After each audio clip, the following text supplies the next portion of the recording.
जय सिया राम। आज से हम श्री रामचरितमानस का नित्य पाठ प्रारंभ करने जा रहे हैं।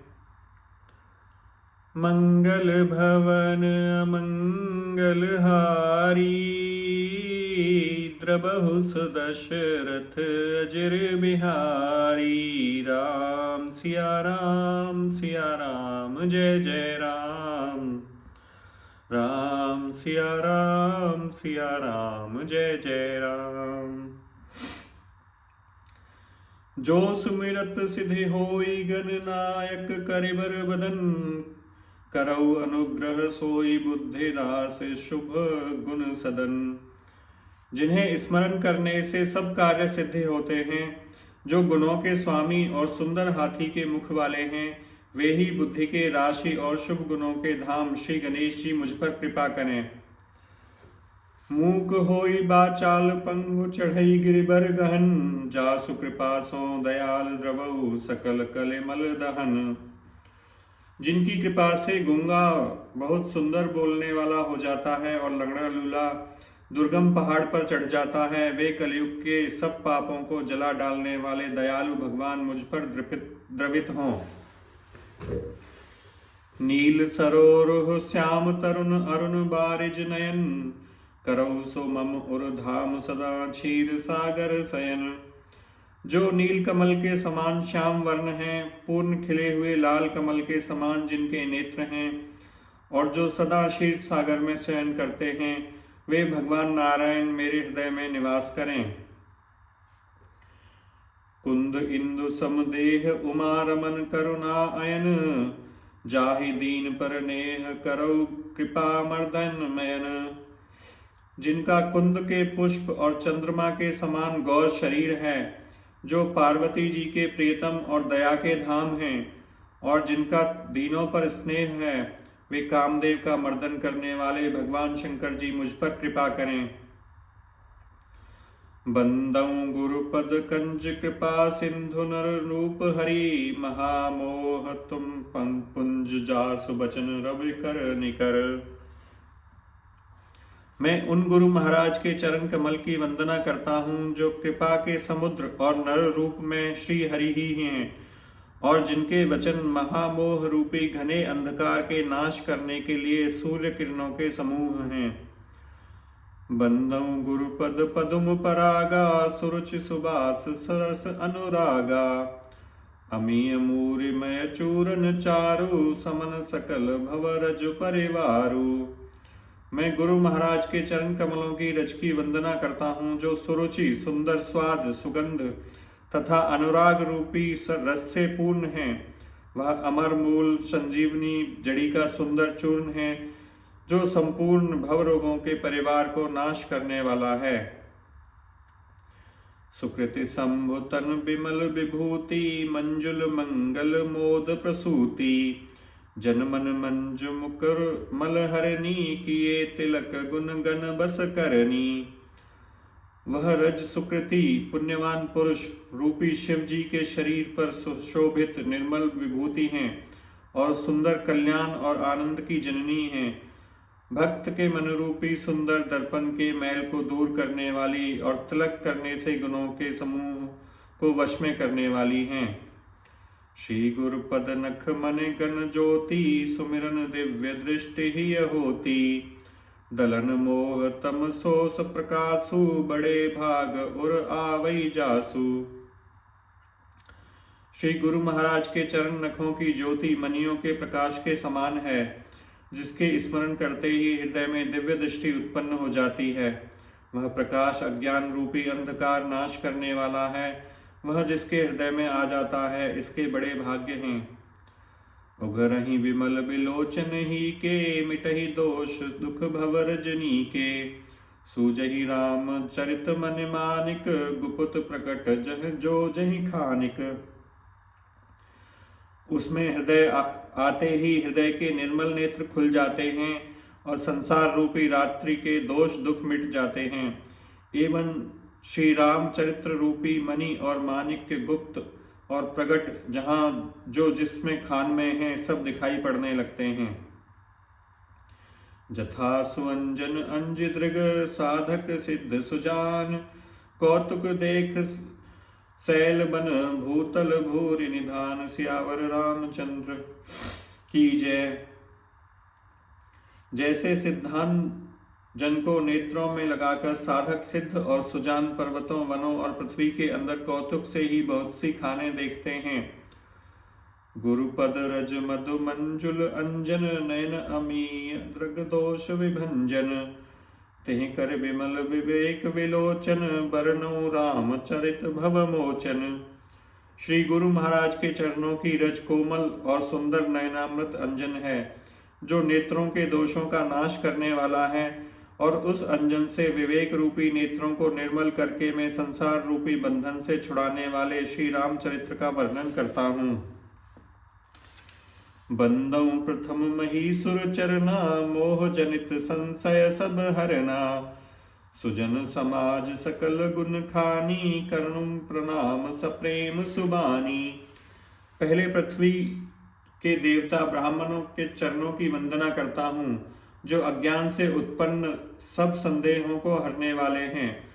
फिर सब गुणों की खान संत समाज को प्रेम सहित सुंदर वाणी से प्रणाम करता हूँ।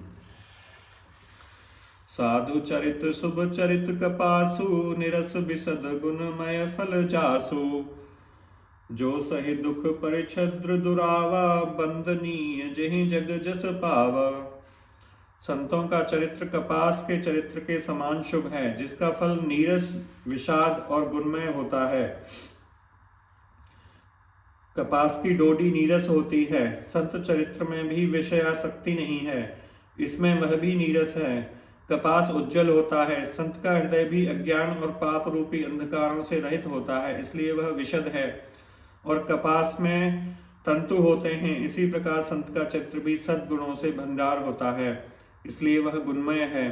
जैसे कपास का धागा सुई के किए हुए छेद को अपना तन देकर ढक देता है, अथवा कपास जैसे लोढ़े जाने, काते जाने और बुने जाने का कष्ट सहकर भी वस्त्र के रूप में परिणत होकर दूसरों के गोपनीय स्थानों को ढकता है, उसी प्रकार संत स्वयं दुख सहकर दूसरों के दोषों को ढकता है, जिसके कारण उसमें जगत में वंदनीय यश प्राप्त किया है। मुद मंगलमय संत समाजु, जो जग जंगम तीरथ राजू। राम भक्ति जह सुर सरिधारा, सरसई ब्रह्म विचार प्रचारा। संतों का समाज आनंद और कल्याणमय है, जो जगत में चलता फिरता तीर्थराज प्रयाग है, जहाँ राम भक्ति रूपी गंगा जी की धारा है और ब्रह्म विचार का प्रचार सरस्वती जी हैं। विधि निषेधमय कलिमल हरणी, कर्म कथा रविनंदन बरनी। हरिहर कथा विराजति बेनी, सुनत सकल मुद मंगल देनी। विधि और निषेध रूपी कर्मों की कथा कलयुग के पापों को हरने वाली सूर्य तनया यमुना जी हैं, और भगवान विष्णु और शंकर जी की कथाएं त्रिवेणी रूप से सुशोभित हैं, जो सुनते ही सब आनंद और कल्याणों को देने वाली हैं। बटु बिसबास अचल निज धर्मा, तीरथ राज समाज सुकर्मा। सबहि सुलभ सब दिन सब देसा, सेवत आ सादर समन कलेसा। अपने धर्म में जो अटल विश्वास है वह अक्षय वट है, और शुभ कर्म ही उस तीर्थराज का समाज है। वह सब देशों में सब सभी को सहज ही प्राप्त हो सकता है, और आदर पूर्वक सेवन करने से क्लेशों को नष्ट करने वाला है। अकथ अलौकिक तीर्थ राऊ, देई सद्य फल प्रकट सुभाऊ। वह तीर्थराज अलौकिक और अकथनीय है, एवं तत्काल फल देने वाला है, उसका प्रभाव प्रत्यक्ष है। सुने समुझहि जन मुदित मज्जहि अति अनुराग, लहहि चारि फल अछत तनु, साध समाज प्रयाग। जो मनुष्य इस संत समाज रूपी तीर्थ का प्रभाव प्रसन्न मन से सुनते और समझते हैं, और फिर अत्यंत प्रेम पूर्वक इसमें गोते लगाते हैं, वे इस शरीर के रहते ही धर्म, अर्थ, काम, मोक्ष चारों फल पा जाते हैं। मज्जन फल पोखिय तत्काला, काक होहि पिक बको मराला। सुने अचरज करें जनि कोई, सतसंगति महिमा नहीं गोई। इस तीर्थराज में स्नान का फल तत्काल ऐसा देखने में आता है कि कौवे कोयल बन जाते हैं और बगुले हंस। यह सुनकर कोई आश्चर्य न करे, क्योंकि सत्संगति की महिमा छिपी नहीं है।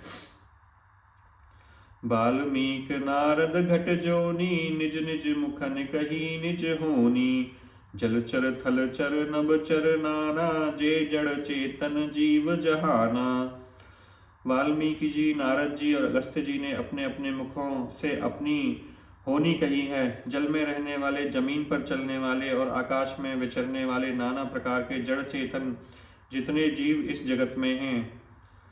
मत कीरत गत भूत भलाई, जब जेहि जतन जहाँ जेहि पाई। सो जानब सतसंग प्रभाऊ, लोकहु वेद न आन उपाऊ। उनमें से जिसने जिस समय जहाँ कहीं भी जिस किसी यत्न से बुद्धि, कीर्ति, सद्गति, विभूति, ऐश्वर्य और भलाई पाई है, सब सत्संग का ही प्रभाव समझना चाहिए। वेदों में और लोक में इनकी प्राप्ति का कोई दूसरा उपाय नहीं है। बिनु सत्संग विवेक न होई, राम कृपा बिनु सुलभ न सोई।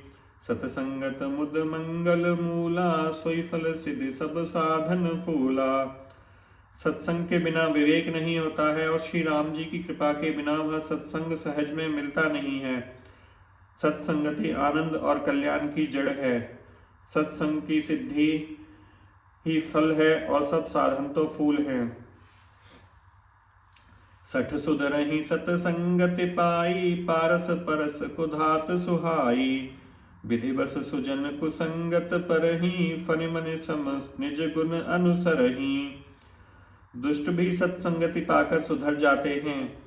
जैसे पारस के स्पर्श से लोहा सुहावना हो जाता है और सोना बन जाता है, किंतु दैव योग से यदि कभी सज्जन कुसंगति में पड़ जाते हैं तो वे वहां भी सांप की मणि के समान अपने गुणों का ही अनुसरण करते हैं। जिस प्रकार सांप का संसर्ग पाकर भी मणि उसके विष को ग्रहण नहीं करती तथा अपने सहज गुण प्रकाश को नहीं छोड़ती, उसी प्रकार साधु पुरुष दुष्टों के संग में रहकर भी दूसरों को प्रकाश ही देते हैं। दुष्टों का उन पर कोई प्रभाव नहीं पड़ता।